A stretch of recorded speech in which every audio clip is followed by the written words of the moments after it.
Hello, everyone, and welcome to JMU Teaches, the last lecture. Our speaker tonight is Dr. Eric Pappas from the ISAT, way over on East Campus for you Smatties. He teaches in the general education, ISAT 160, and also an upper-level course called ISAT 480, both focusing on self-sustainability, systems theory, being a better self. Tonight, he's going to be talking about, quote-unquote, what men do.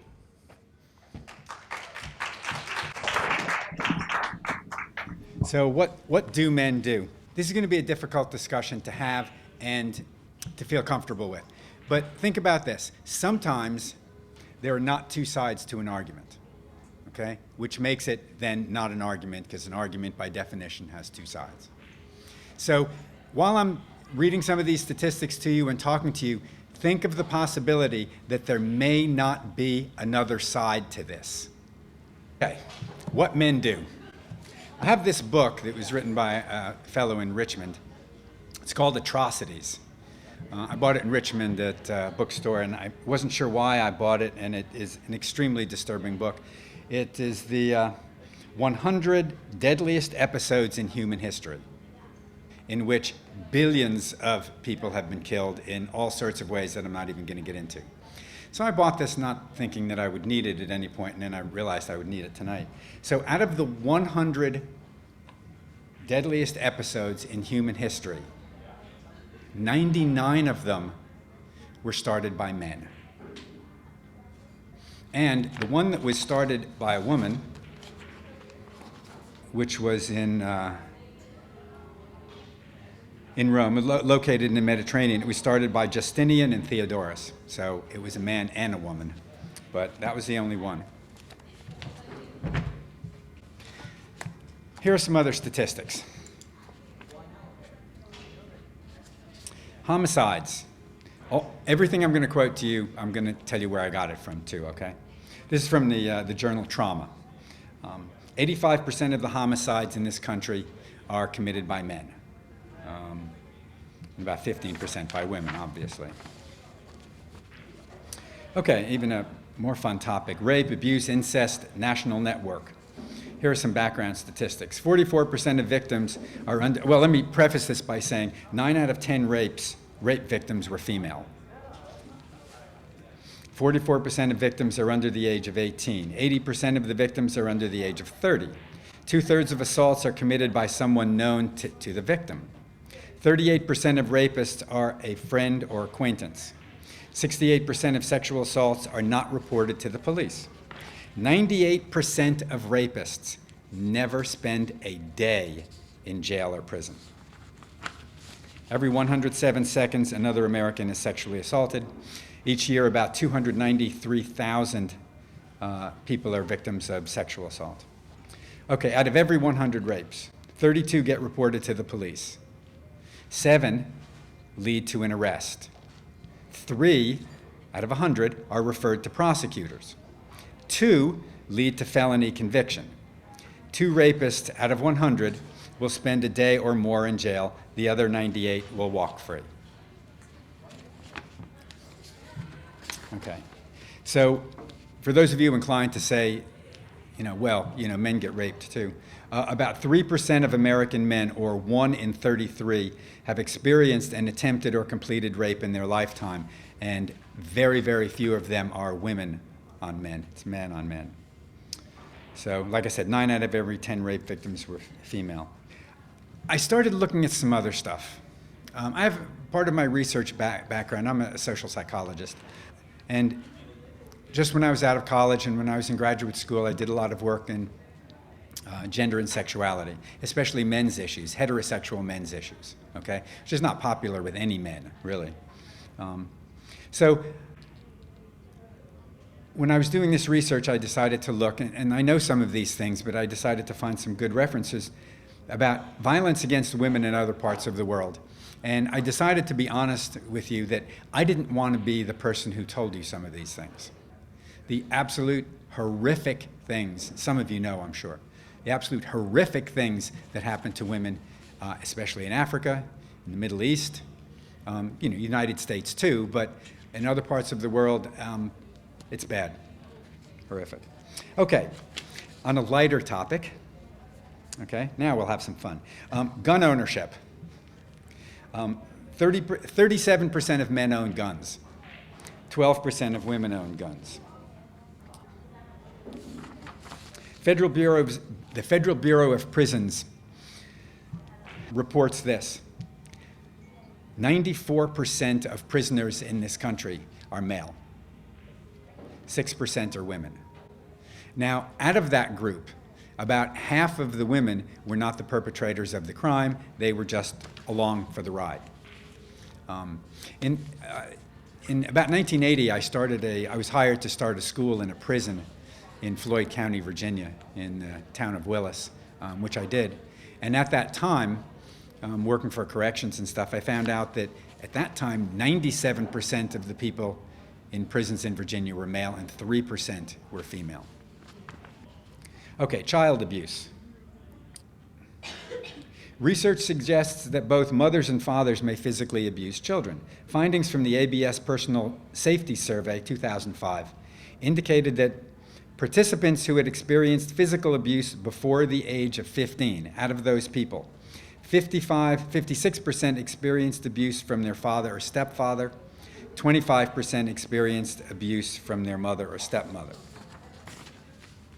Driving. This is from a study by Quality Planning. Men are 3.4 times more likely than women to get a ticket for reckless driving, and 3.1 times more likely to be cited for drunk driving, according to this study, which is an organization that does research for insurance companies. They also said that women on the average are less aggressive and more law-abiding drivers, attributes that lead to fewer accidents. I'm going to have a lot of statistics. Richest people in the world. I looked at the top 100, but I focused on the top 30 richest people in the world. And out of the 30 richest people in the world, one is a woman. Now, for those of you who know something about this, there are other women on the list. Christy Walton was left the money by her father, Walmart, Sam Walton. The one woman who is on there is Lillian Bettencourt, and she's her source of wealth is L'Oreal Cosmetics. And I believe she is self-made. I don't think anybody left her money. The other women, there are 3 other women listed, but they're all coming from these very famous families, the Mars Candy Bar Company. There are 2 women, but there are also 3 men listed at the same time. So whether they earned it on their own, I don't know, but there's 1 out of 30. U.S. News and World Report say that women make 78% of what men make, okay? Now, that's pretty good because in the 70s it was 56 cents on a dollar. Now, there's some controversy here as to whether that's a statistic of saying that women in general, no matter what jobs they have, make 78% of what men make in the country. And you could say, well, more women stay home with children, more women are in service professions like healthcare or teaching, so you don't get paid as much. So there's some controversy on here, but the American Civil Liberties Union claims that for the same job, the same qualifications, women are making 78 cents on a dollar. So equal pay for equal work, 78 cents on a dollar. African American women, it's 64 cents. Latinas, 56 cents. Sticking with money here, Fortune 500 reports out of the 500 CEOs in Fortune 500 companies, 477 are men. 23 are women. So 95% of CEOs in Fortune 500 are men. U.S. government. In Congress, the total in Congress, 19% are female. And it's about the same. U.S. Senate, U.S. House, they're both about 19% female. Okay. State government, men and governors, men hold 87% of those seats. Okay. Men and women in religion. This is from CBE International. Of the main denominations in the United States, out of the 50 main ones, 51 main ones, 21 allow women to hold senior pastor or senior positions. 30 do not. They just say, based on the Bible, we don't let women do this. But the Hartford Institute for Religious Research says that despite that number, they estimate 10% of churches have senior pastors or the only pastor who is female. Back to corporations. Corporate crime. This is from the Washington Post.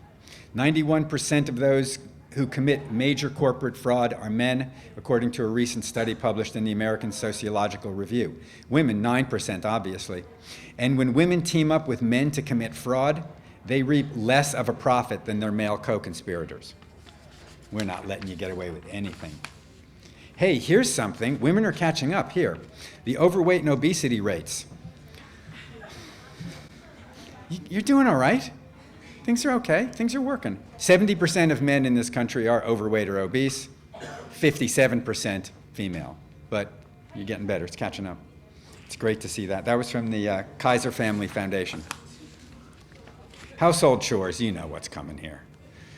According to this year's American Time Use Survey by the Bureau of Labor Statistics, women in 2013 were stuck with the chores. On a typical day, 49% of women did housework, like cleaning or doing the laundry, compared to 19% of men. 49% women, 19% men. In households with children under the age of 6, women spend an average of 1 hour a day physically caring for them, giving them baths, feeding them and stuff, putting them in front of the TV, I guess. Men spent 26 minutes doing the same. It was also found out that men spend more time in leisure activities, surprise, like watching TV or exercising than women do. Men spend about 6 hours a day on leisure, women about 5 hours a day. Women are also more likely to cook dinner. Scholarly Monograph series reports that hours per week watching television sports. Men, about 8 hours a week watching sports. Women, about 3 hours. Okay? That was more than I thought it would be. And of course, as more Americans follow sports on TV and everything, they actually participate in them less. One more. Medical research often ignores women. This is from a Boston University study. A recent study by Brigham and Women's Hospital and George Washington University found medical research in many areas, including cardiovascular disease, which kills more women than men, often includes few women subjects, or else doesn't report any results by sex. Among the report's findings, only 1/3 of subjects in cardiovascular clinical trials are female. While depression is more prevalent in women than in men, brain studies in male animals outnumber those in female animals 5-1. Until 1990, there was almost no research, medical research, that was done on women's diseases or disorders, including breast cancer. Till 1990, women were basically not included in medical research. Okay, so that's part one. Part two, how did we get here? How did this happen? I'm trying to be very neutral here. It's hard because and I could have gone on, there are more statistics, okay? This is a sampling. So how did we get here? So I have some ideas about how we got here. This is the biggest one. Why do men control everything? And we do. We control everything on the planet. All the governments, out of 134 governments, how many heads of state are there? Women, 6, 7, maybe? And if they're like Margaret Thatcher or Indira Gandhi, I don't know how she got that name. They're not doing that well as women. So, okay, the reason that we dominate is this. We can lift heavy objects. That's it. We can beat you up. I think that's it. I think that's it. I think that's why we run the planet, why we have done whatever we do with the planet, okay? I'm trying to stay, a little neutral here. We're not smarter than you are. In fact, I would probably say women are the superior sex, if for no other reason that you give birth. And I know, guys, they need us, but very briefly. Okay. And in college, okay. Sorry, guys. It's the way it is. So really, we can beat you up. And I think that's where it started. Because if we couldn't, how would we end up where we are? And I mean, even thinking now, how many rapes would there be if a guy had to think, well, if I jump on her, I might get the shit kicked out of me. That's not going to happen, you know? And you know, rape is not about sex, it's about power. You know, so it's about insecure men. Okay, so anyway, other reasons why this has happened. We're socialized this way. We're taught as men that we are basically superior. Society supports it. Families support it. Not mine, because my mom was the original feminist, so I learned very early that, you know, I couldn't get away with anything. But schools support it, maybe in subtle ways, maybe in not subtle ways. And I'm sure all the women in here have felt it at one point or another from our institutions that are far more supportive of men than they are of women. And even all the talk that we do about inclusion and stuff like that, we're just trying to get away as long as we can before you, because you will take your place, but we're just trying to hold off for a few more years and tell you how we value you. So guys, go back. I'm going to come back to you all later, but guys, go back to grade school. How many of us really thought when we were in grade school that the girls were the same as us? That, you know, just as important, just as central, just as interesting? And as we were growing up, you know, in high school and stuff, did we, you know, hang out on the streets and watch a couple of girls go by and say, whoa, whoa, I'll bet she's smart. You know? I did, of course. So this is all called conditioning. Men are conditioned, and women, I'm not trying to get us off the hook. We're conditioned this way. Maybe call it a birthright in a way. In the true meaning of a birthright, you know, that we are men, that we deserve. By birthright, we deserve to have control over you. That's why you're like really, really ugly, gross men think that they can, you know, attract really attractive women. You know, we're men. Of course we can. So men grow up thinking of women as second-class citizens very often, to be objectified, to be babied. And I don't know how many guys in here are getting defensive at this point, but open your mind for a little bit, you know what I mean? And a lot of times in order to take your rightful place as a man in this country, you have to act like a man. And part of that is objectifying women. Part of that is not accepting women.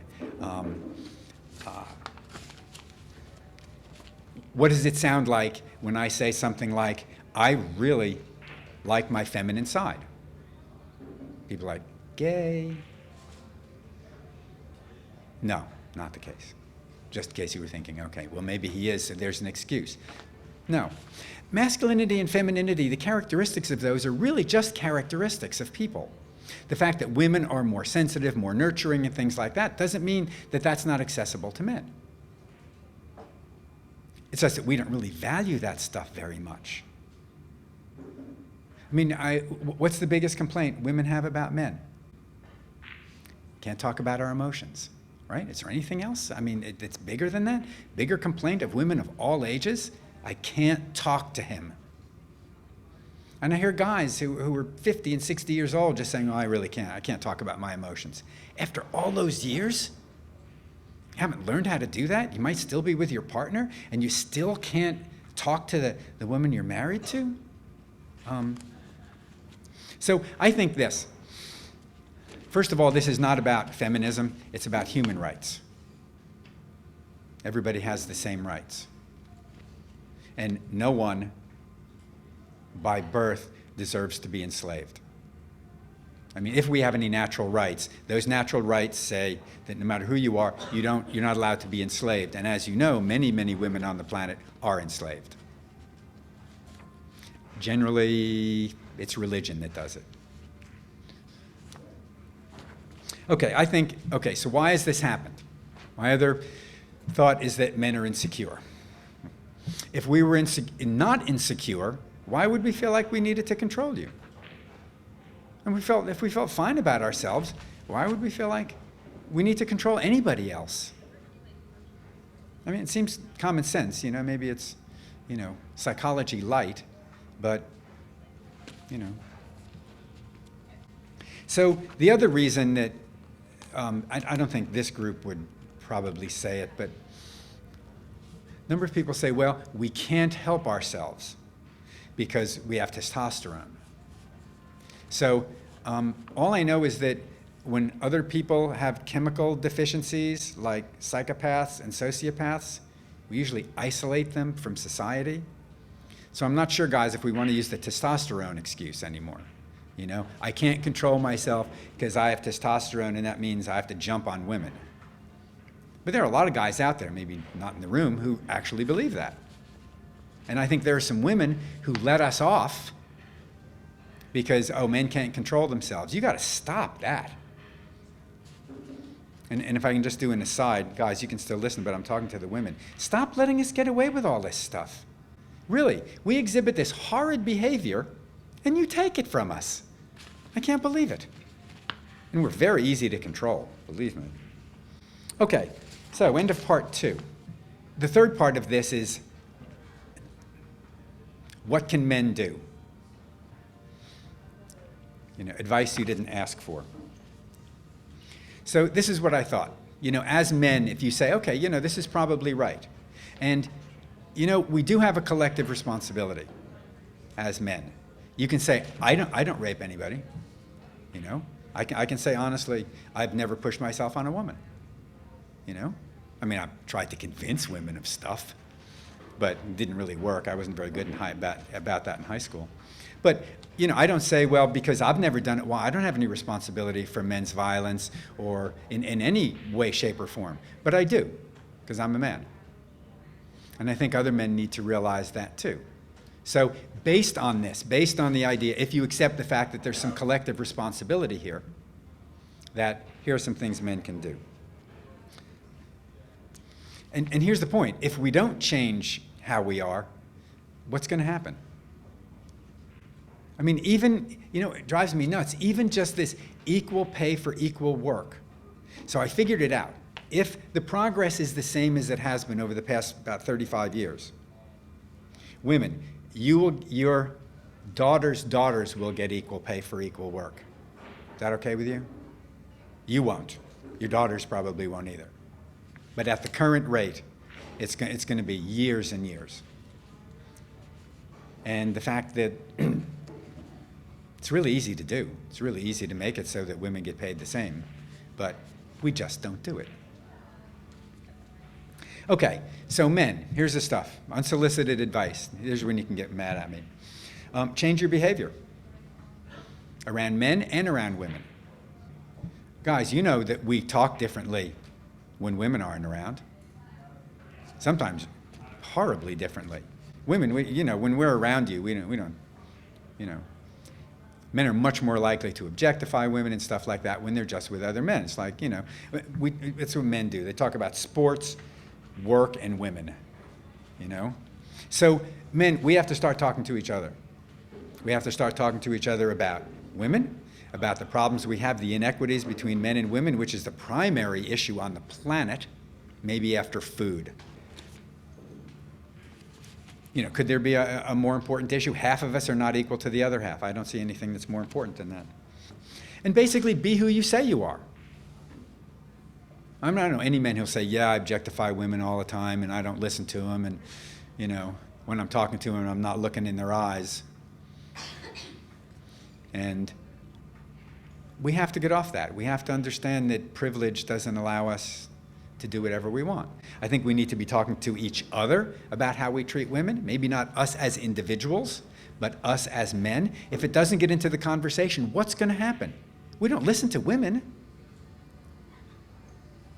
And violence against women has gone up. It's not going down. So it's not like, well, we knew in 1970, 1980 it was really bad and we were working on it, and people have been working on it, myself included, for years, and it hasn't gotten any better, it's gotten worse. So we've got to do something.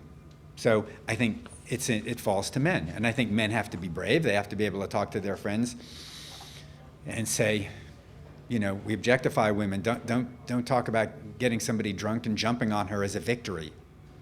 You know, it's date rape. And I'm not letting women off entirely. I know women have some bad behavior too, but it's very small in comparison. So I think it's important also to educate yourself on issues that are important to women, whether it be violence against women or pay equity or positions, you know, in the corporation and in government. I think it's important to stand up for your sisters and not shut up when other guys are around. We did an informal poll. I can't remember who it was that we had in my National Science Foundation collective. Some of the women asked a few of their male friends if they would be willing to talk to their other male friends openly about issues of, you know, violence against women, things like that. And about half of them said they might be willing. The others were like, I won't do that. I won't stand up to my friends. I will like cave into my friends. That's got to stop. That's got to stop. And, you know, I don't see any other way. And it takes men just saying, look, you know, I'm different. I'm not going to put up with the boys' club here, objectifying women, jumping on women, all these kinds of things. Because we have, what's the motivation for us? We got everything we need. We run everything. It can only be conscience or equality.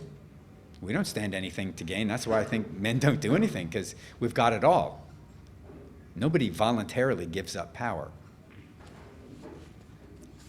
I think it's also really important to talk to women, to change your relationships with women, to listen to them, not just think about them sexually, or not just think, well, you know, if I want to talk to somebody smart, I'll find a man. Actually, if you look at statistics right now, women are way beyond the men in terms of college graduations, in terms of intelligence. They're making us look really bad. Even high school degrees, many more women are graduating from high school than men. Men are having a really bad time, which seems oddly justified in a way. And don't get me wrong, I'm happy I'm a man, but sometimes it's kind of a guilt trip too. So learn from women, listen to women, take them seriously. And I don't know how this is sounding to you all, guys. You know what I mean? Because I don't know what else to do, and it's something that concerns me, and it's concerned me since I was in college. And we're losing ground. And there are good men out there. I know there are. I hire them, and I'm friends with them. There are good men out there, and there need to be more. I think you have to understand, too, that this takes time and energy and persistence, as well as being brave to be able to say, you know, changing my attitudes a little bit. Maybe even coming clean with yourself and saying, you know, I have kind of a crummy attitude about women. Maybe that guy, whatever his name was, who talked to us at Final 15 might have been right. So this isn't really a choice. I don't really feel we have a choice. I think a lot of this relates to our survival as a species. I mean, if we can't see each other as equals, do we deserve anything else? So before I open it up for questions, if there are any, I would like to ask people just, you know, sort of a rhetorical question, especially to guys, you know, what are you going to do? Could ask the same thing for women, too. I think women have to stand up, too. I think they have to stop taking this from us. And you do, like I said, so often. You do. You put up with our bad behavior. You put up with our aggression. And when are you going to stop doing that? When are you going to pass it off? You know, stop passing it off. So, anyway, that was depressing, wasn't it? So anybody have any comments or questions or want to get mad at me? Okay, thank you very much.